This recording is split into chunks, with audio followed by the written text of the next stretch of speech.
우리가 발하면 발목을 구분할 수가 있는데 발목까지 포함하면 발목 관절염도 무릎 관절염이나 고관절염처럼 조금 증가하는 추세고, 그리고 발목을 자주 접질르면 만성 불안정성이라는 게 생깁니다. 그 발목 관절 만성 불안정성. 그리고 운동 좋아하시는 분들 아킬레스 건증, 중년 여성분들에서 많이 생기는 족저근막염, 그리고 무지해반증, 이런 것들이 좀 많이 있고요. 당뇨병이 유병률이 높지요, 요즘. 그래서 당뇨병에 의한 당뇨족이라는, 발가락이 좀 썩거나 상처가 잘 생기는 그런 걸 말하는데요. 그 외에 이제 여러 소소한 질환들도 성인에서 발에 많이 생깁니다.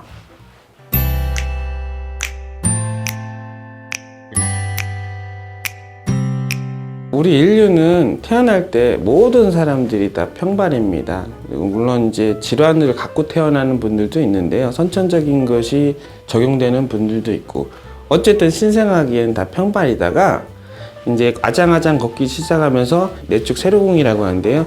이게 발달을 하는 겁니다. 즉, 발달하는 과정에서 이게 정상으로 발달하기도 하고 조금 더 올라오기도 하고 조금 덜 내려오기도 합니다. 그래서 이 발달이 조금 덜 된 분들을 우리가 보통적으로 외형상 평발이라고 하는데, 이 평발 자체는 병이 아닙니다.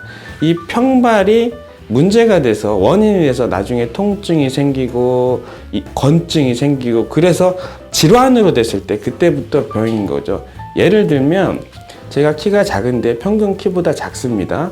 평균 키보다 작은데 이게 질환은 아니잖아요. 평발도 평균 아치가 있는데 그거보다 낮다고 해서 다 질환이 아니라는 거죠. 치료는 증상이 없는 소아나 성인은 치료를 하지 않습니다. 근데 증상이 있는 분들은 통증이 있거나 발의 각도가 너무, 평발이 너무 심해서 외형이 보기 어려운 경우, 그런 경우에는 세로공을 이렇게 올리는 깔창 같은 거를 적용하기도 하는데, 증상이 있을 때만 착용을 하고 증상이 없어지면 다시 벗고, 그리고 일상적인 생활을 하고, 그러면서 세로공을 유지시킬 수 있는 기능을 계속 발전시켜줘야 됩니다. 다시 요약하면, 평발은 외형상으로 보기 너무 싫지 않은 정도의 평발, 그리고 통증이 없는 평발은 실질적으로 치료의 대상은 아닙니다. 두 번째, 오다리와 X다리로 말씀하셨는데요.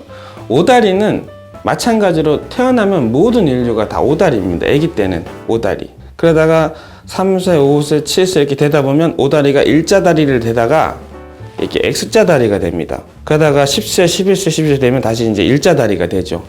이 상황에서 누구는 X자다리에서 일자다리가 안 되는 사람이 있고, 누구는 오다리에서 X자다리로 갔다가 일자다리로 돼야 되는데 거기서 좀 안 되는 부분도 있습니다. 가족적인 형질, 즉 유전적인 형질도 조금 있기도 하고, 발달하는 과정에서의 어떤 키가 좀 덜 자란다? 그런 거랑 비슷한 개념으로 받아들이시면 되고요. 대부분은 오다리, X다리는 치료가 필요하지 않습니다. 다만 걸을 때 X다리는 무릎이 자꾸 걸려서 넘어지고, 오다리는 발이 걸려서 넘어지는 경우가 있고, 보기에 너무 민망할 정도로 심한 경우에는 수술적인 치료로 가능은 한데, 이게 환자분들이 한 서너 달 정도는 고생이라고 해야 되나요? 그걸 좀 감수를 해야 되는 치료 과정이 있습니다.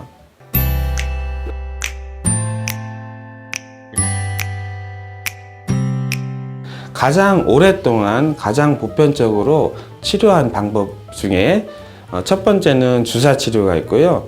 두 번째는 스트레칭이 있습니다. 스트레칭은 여러분들이 아시는 것처럼 종아리 근육하고 아킬레스건을 뒤로 쭉 당겨서 이제 늘리는 운동인데요. 이것은 이제 계단에서 하기도 하고 어떤 발판을 이용해서 하기도 합니다. 이거는 인터넷 검색해 보면 많이 찾을 수 있고요. 그런 경우에 이제 아킬레스건을 늘었다 줄였다 하고 마사지를 하면서 치료에 도움을 줄 수가 있고, 두 번째는 주사 치료인데요. 주사 치료는 크게 두 종류로 나뉩니다. 지금 너무 아픈 통증을 완화시키는 스테로이드 계열의 주사를 아킬레스건이 아닌 아킬레스건 주위에다 이렇게 주사를 하는 방법. 그러면 어느 일정 기간은 증상이 확 좋아져요. 하지만 근본적인 치료는 아니고, 두 번째는 재생치료의 개념입니다. 뭐 프롤로 테라피라는 증식 치료라는 개념도 있고 다른 여타 콜라겐 뭐 그런 것들을 포함해서 퇴행성이 된 아킬레스건을 재생시키기 위한 치료를 합니다. 마지막으로 하나 더 치료 방법이 이건 어느 정도 과학적으로 증명이 된 건데요. 이거는 체외 충격파 치료입니다. 이거는 주사 치료도 아니고 운동 치료도 아니고 체외 충격파라는 거를 아킬레스건 부착부에다 하는 건데요. 할 때 조금 통증이 있긴 하지만 뭐 비침수적인 치료이기 때문에 간편을 하죠. 그래서 이렇게 세 개의 치료를 조합을 하기도 하고 이렇게 세 개의 치료 중에서 뭐 하나 또는 두 개를 선택해서 치료를 하기도 합니다.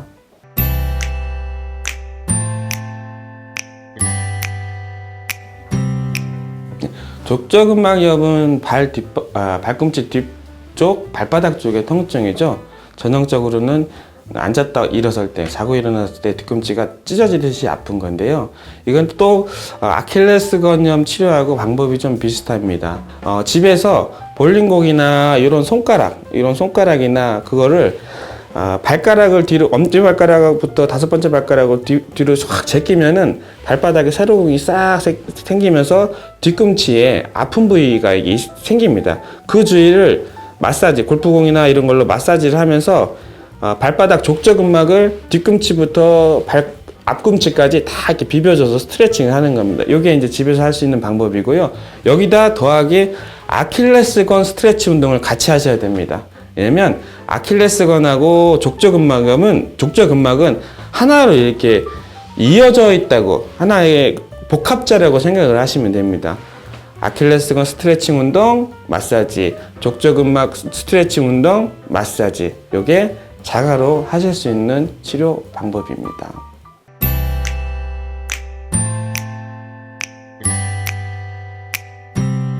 말씀하신 부분은 후천성인 무지외반증인데요. 무지외반증은 한 번은 생기면 크게 이제 두 가지 치료 방법이 있죠.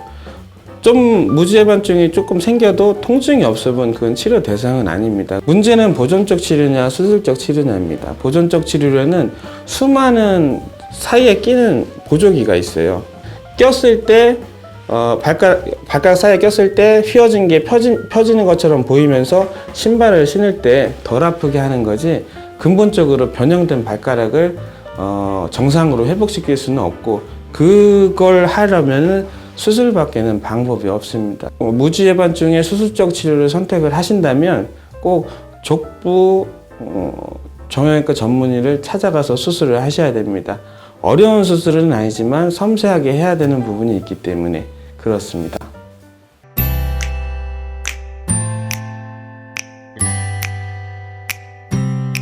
당뇨족 예방법은 한 10가지 정도의 생활 수칙이 있는데 여기서는 다 말씀드리긴 어렵고요. 그 중에서 중요한 거 몇 개 말씀드린다면, 첫 번째, 당뇨, 혈압 등의 기저질환이 있으신 분들은 반드시 혈압, 당뇨 조절을 잘 하셔야 됩니다. 그렇지 않으면 당뇨, 혈압이 10년, 20년 지나면 이런 당뇨족과 같은 무서운 합병증이 자연스럽게 발생을 합니다.